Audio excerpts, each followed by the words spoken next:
Hi, everybody. Welcome to the March 20th, 2015 edition of Colorado Inside Out.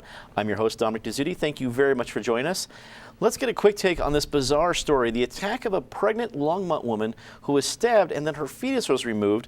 The fetus did not survive the attack. Patty Cahoon from Westford, this has been sensational news throughout this last couple of days. Now, there are still some details that need to remain out there. The coroner has not determined the time of death, and that determines a whole host of legal ramifications. So we're still in the time period taping at noon on Friday. We don't know what's going on of all those details, but just from what we know about the story, what do you think? Well, we know everyone is talking about it. It's the water cooler discussion. We know the perpetrator is crazy. I mean, there's no other excuse for this. We know that the poor woman who was attacked is going to suffer for the rest of her life. And we also know that the personhood campaign will be coming back again in Colorado. How many times have we defeated it? But it is going to come up again because no matter what the coroner determines in this case, people will argue that the fetus should be protected and you should be able to charge murder even if the fetus was not viable outside of the body. Right. Todd Shepard from CompleteColorado.com.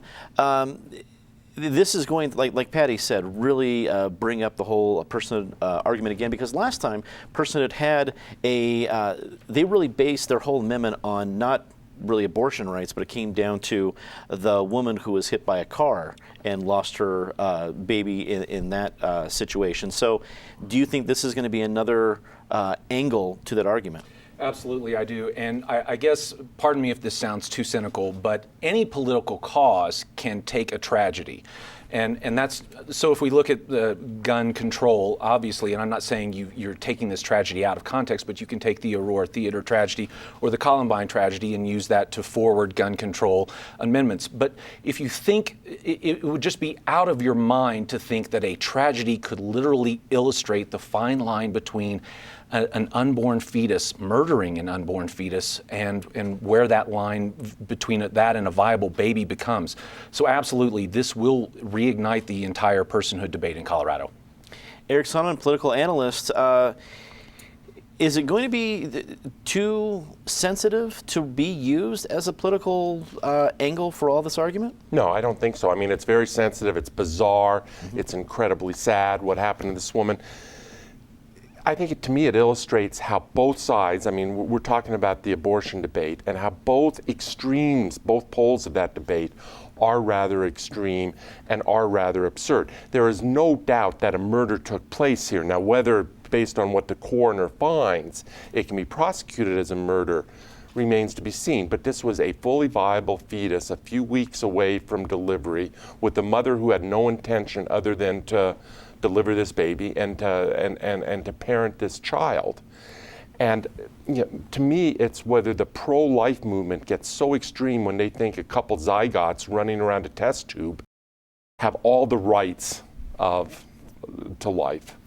But the pro-choice movement loses me and gets equally extreme when they try making a case, which is fallacious in this technological day and age, that a fully viable fetus under a circumstance like this has anything other than those rights. Alicia Caldwell from the editorial page of the Denver Post. It's a bizarre story, but from what we know right now, wrap it up for us. Well, there is a serious question as to whether this baby was alive upon, I guess, delivery is a way to put it, even though that sounds really out of offbeat or out of tune. In one of the police affidavits, apparently the husband of the perpetrator saw the baby take a few breaths, gasp.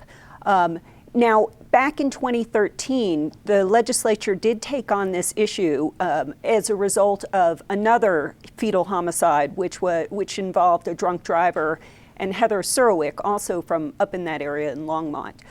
So this law change will allow this woman to be charged with a very serious crime. So whether it's actually murder or a very serious crime, I think I saw 32 years she could get for this alternative crime.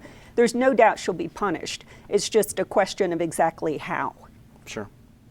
The Department of Veterans Affairs announced on Tuesday that the new price tag for the VA hospital under construction in Aurora is $1.73 billion. It's with a B, billion dollars, a full 5 times more than the original project estimates.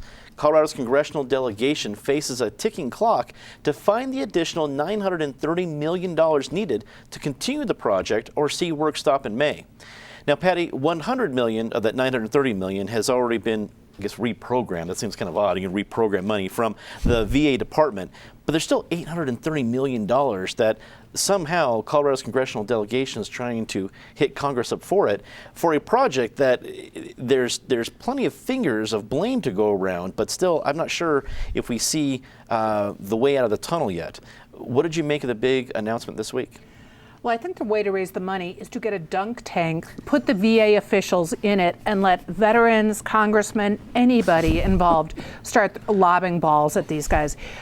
A couple of weeks ago, I had said I didn't think it made sense to give this to the Army Corps of Engineers, and let me say I was wrong. That was Kaufman's idea. At this point, I would give this building project to a bunch of talented kindergartners who know how to put together Tinker Toys, because they would do better than this project has come. It's gone up from several hundred million to 600 million to over $1 billion, and now we have 1.7 billion. In the meantime, you see all the building that has gone on around it. CU has managed to build huge numbers of buildings. There are a lot of independent, for-profit enterprises that have managed to build hospitals and buildings. You can build hospitals in this day and age, but I don't believe the VA can run one, and it doesn't look like they can build one either. Todd, one of the many facets of this story that shocked me was that we've gone through multiple presidents in the tenure that we've waited for this hospital to be built. We've gone through multiple phases of the economy. We have recession or prosperity, and it has grown 5 times. Now, public projects always grow a little bit. I mean, I haven't seen anything really come under budget, but 5 times. How do we make sure this doesn't happen to some other state? Well, you know, there's a great biography of called The Power Broker. It's about Robert Moses, who made all these roads and highways in New York. And this was one of his key tactics back then, was he thought, if I could just get enough concrete laid, there's no way the General Assembly will not let me finish the project, right? And that's exactly what's going on here. Now, I do want to be clear that one day, a few years from now, when this is finally done, our veterans will have a first-class facility from which they can be placed on an 18-month waiting list. Being on the waiting list will be better here at this hospital than at any other VA hospital in the world. And you know, what other agency, national federal agency, has had a worse 2 years than the VA? This is not just a scandal of the construction. This goes along with the mistreatment of our veterans. This is a scandal twofold in that regard. And then there's the final issue of the hidden crime or the opportunity cost, where this other money should have benefited someone else, and instead it's going into this building. Who's losing out? We'll never know, because that's a hidden aspect, but those people are being robbed of benefits they deserve to, because this project's over budget.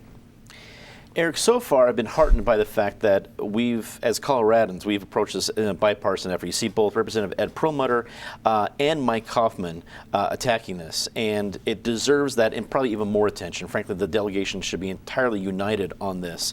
But at some point, someone's got to pay the piper. And is it going to be the VA? Is it going to be the design team? Is it going to be congressional delegates, congressional representatives that has angry constituents?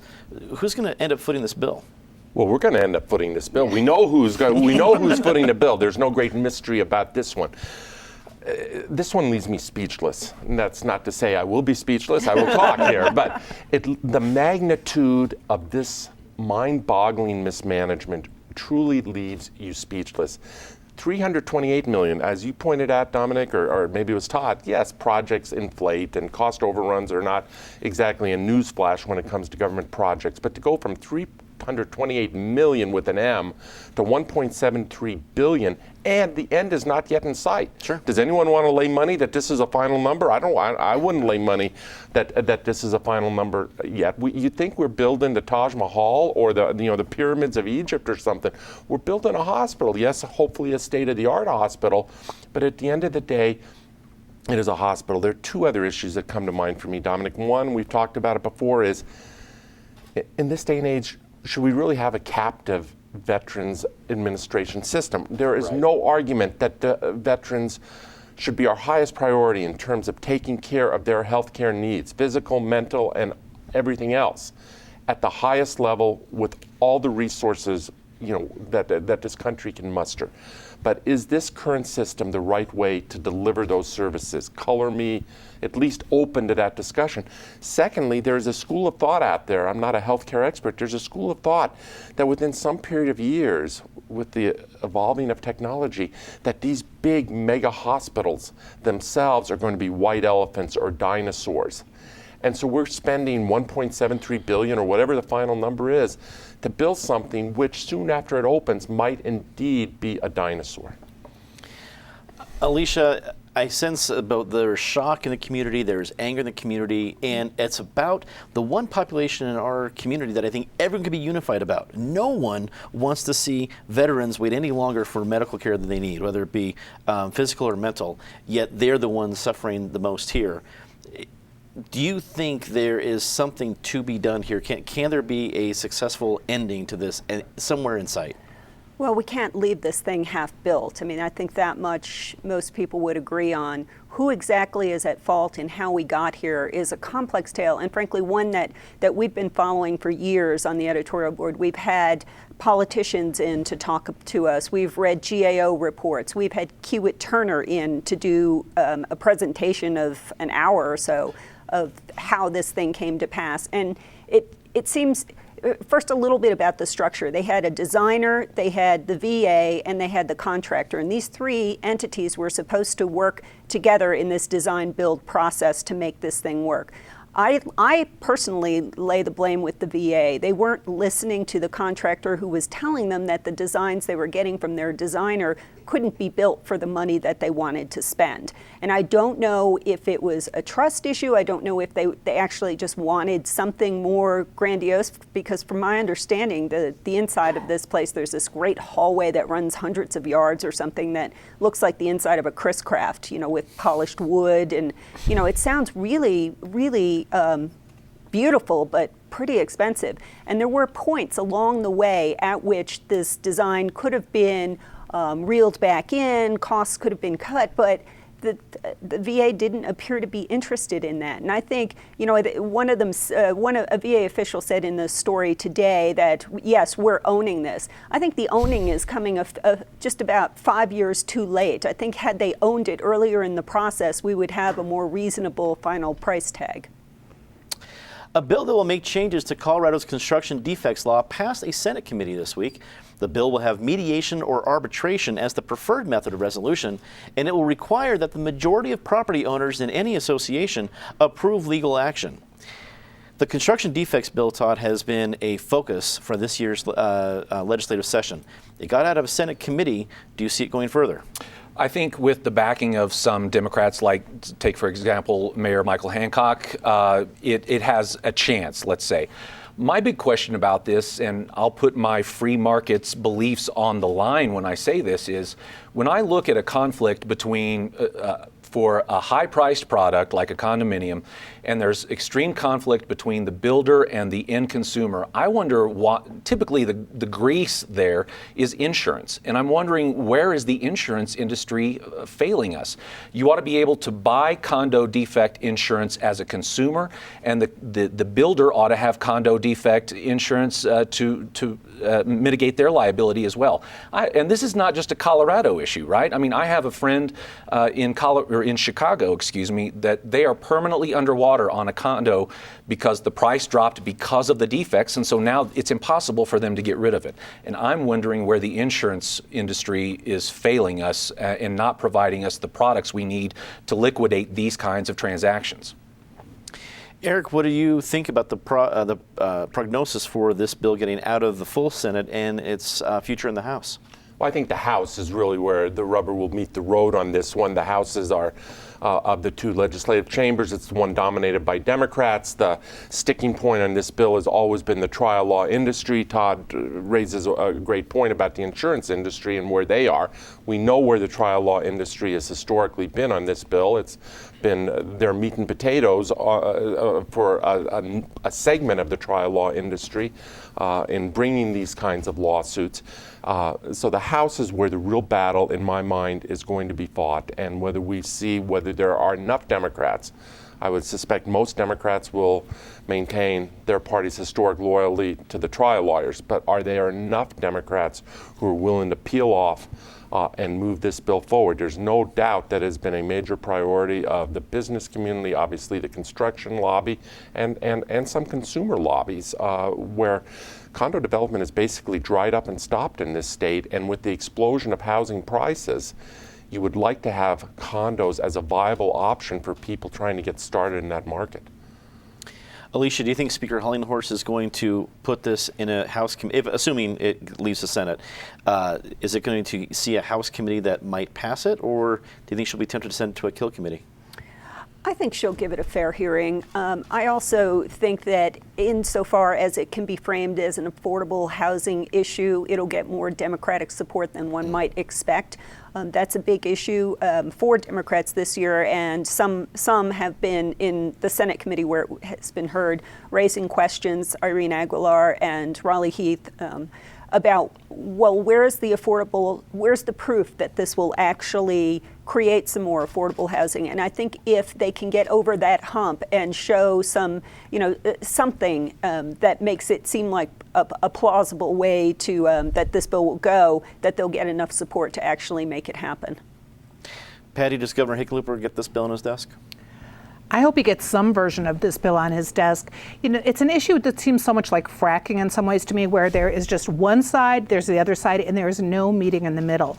But the reality we see here is you look around Denver and there are these huge brand new buildings going up, all apartments, and people can't buy into the city. I think we have to agree that in Denver and the surrounding cities, we want people to be able to become home buyers if that's their option, especially with rents going up more than 10%.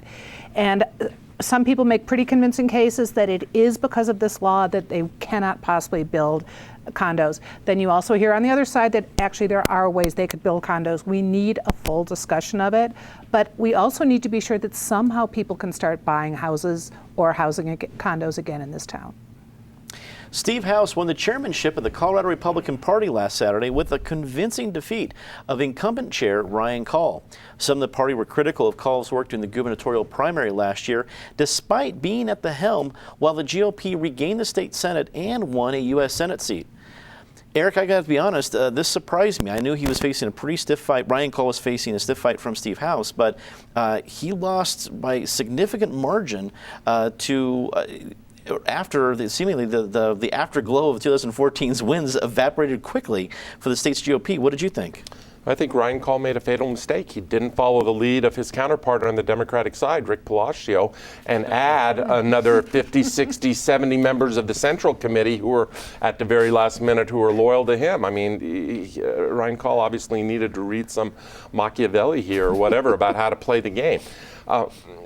Serious note, I found it interesting too. I mean, this was a party that had a pretty good year. They didn't have a home run year. Home run year would have been getting the governor's office as well. But they hit a double or a triple, and this is for a party that had been shut out, wasn't even hitting singles. It was nothing but strikeouts for the last decade, and they had a good year. And you would not necessarily think that's the time to turn it over.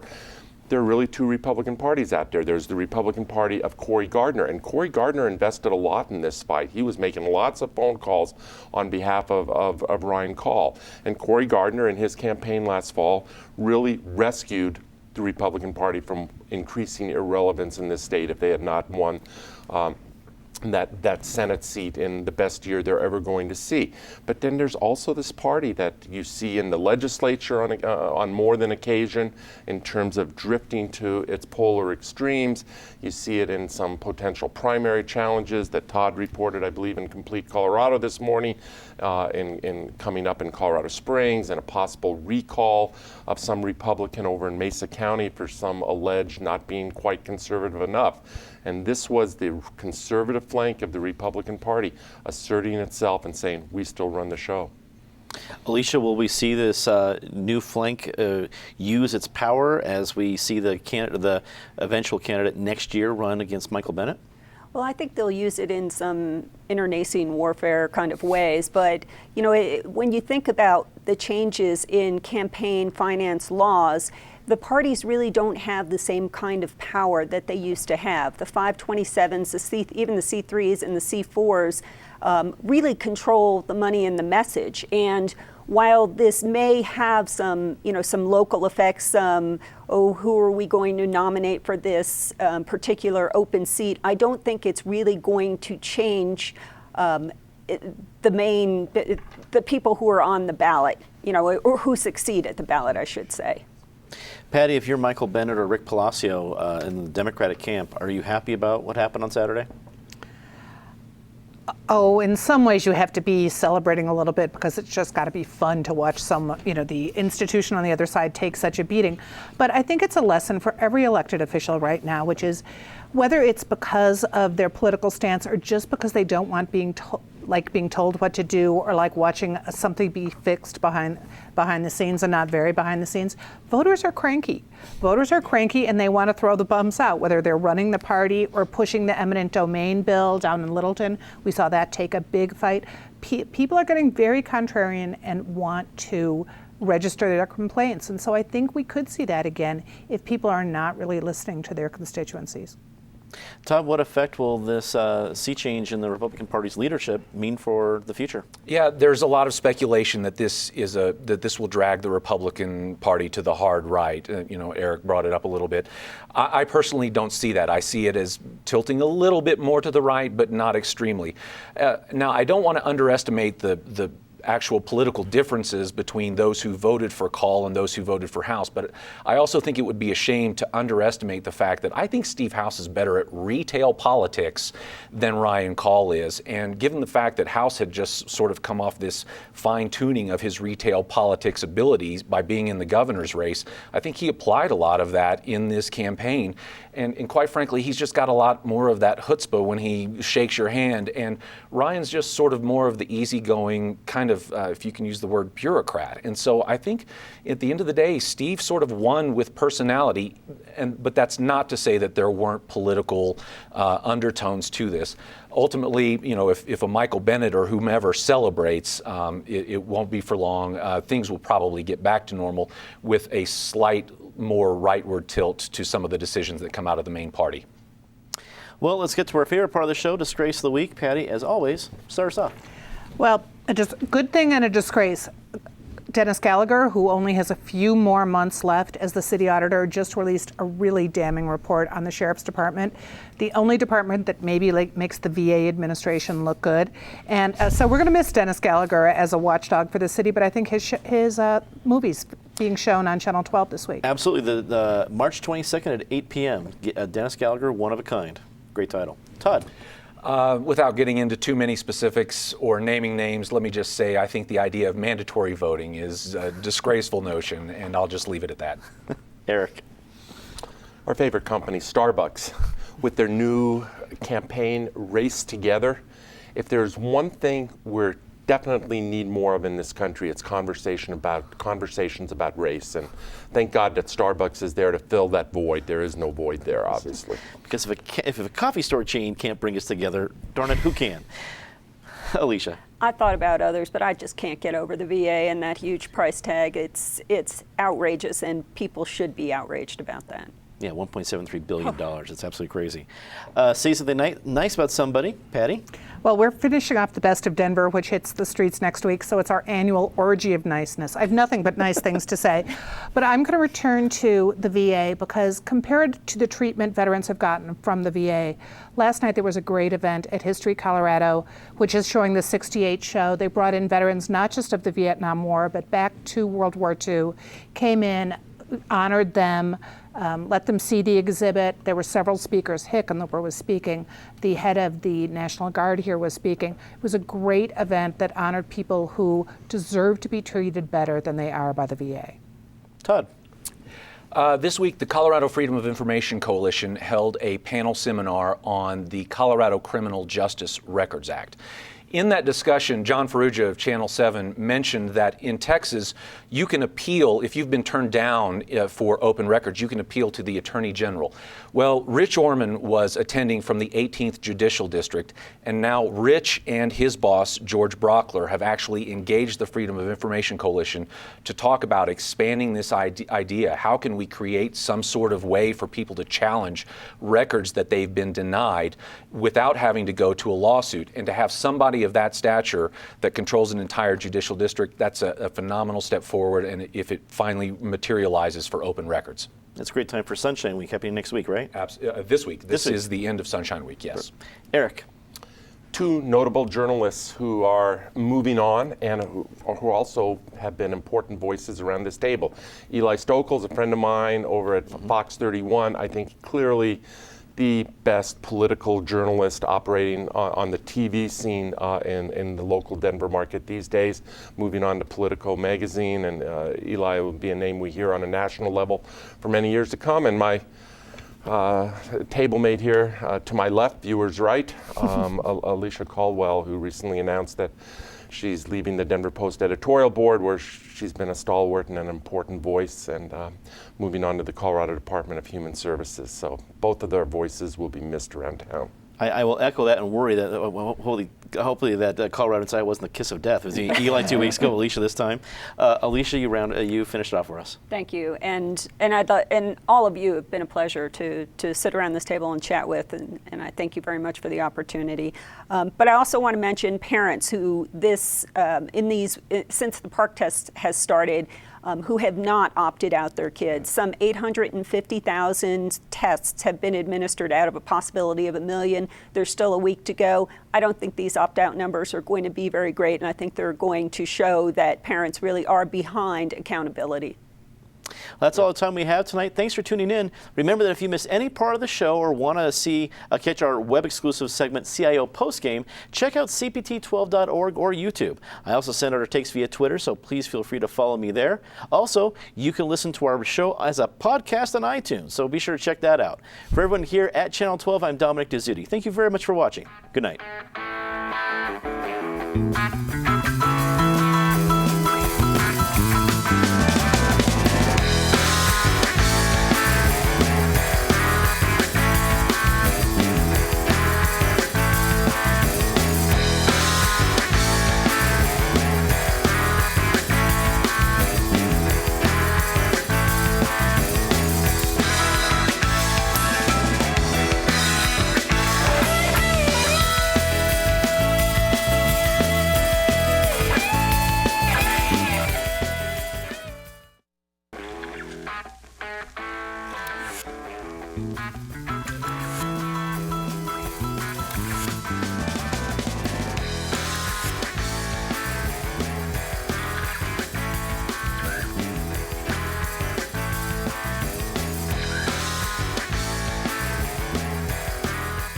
Right now we are setting our lights for Colorado Inside Out, our Friday show. Every person around the table gets a key light, a fill light, and a backlight. So the key light is at an angle on someone's face, and it's their main light. It gives us most of the brightness and the luminance of their face, and it's usually like at an angle, so it'd be like hitting me at this side of the angle. When you light someone with the key light, you're going to create shadows on the opposite side. So then we use a fill light to light the other side of their face. And the goal of the fill light is to be not as bright as the key, so you have a little bit of shadow, and keep it from being too flat. Which adds up to about 1,500 watts worth of light on everybody's heads. And we're just aiming the lights for the show, making sure everything looks good. And then the last light is the backlight, and the goal for the backlight is to create a rim around the shoulders and the head to separate the person from the background. So the backlight, when it's done right, we should have a halo or a rim light around the back of the person to separate them from the backdrop. We've got every position around the table lit. That's 16 lights for all the people, and now we're going to light the backgrounds and the rest of the set. We have backdrop lights, which just give us a little something in the background to keep it from being totally dark and black. One of the biggest challenges for lights here is we have people sitting really close to each other. So when you're trying to do a key and a fill on one person, we're going to get spill onto the person sitting next to them. So we have to try and work with getting the lights even and working on getting just a little bit of shadow, but not a whole lot of shadow on their face. If we get started late, we will have to just start the show, and the EIC will have to work while we're in the show, adjusting the lights and the cameras to tweak them that last couple notches to get them to look the best that they can. Kind of having funny stuff.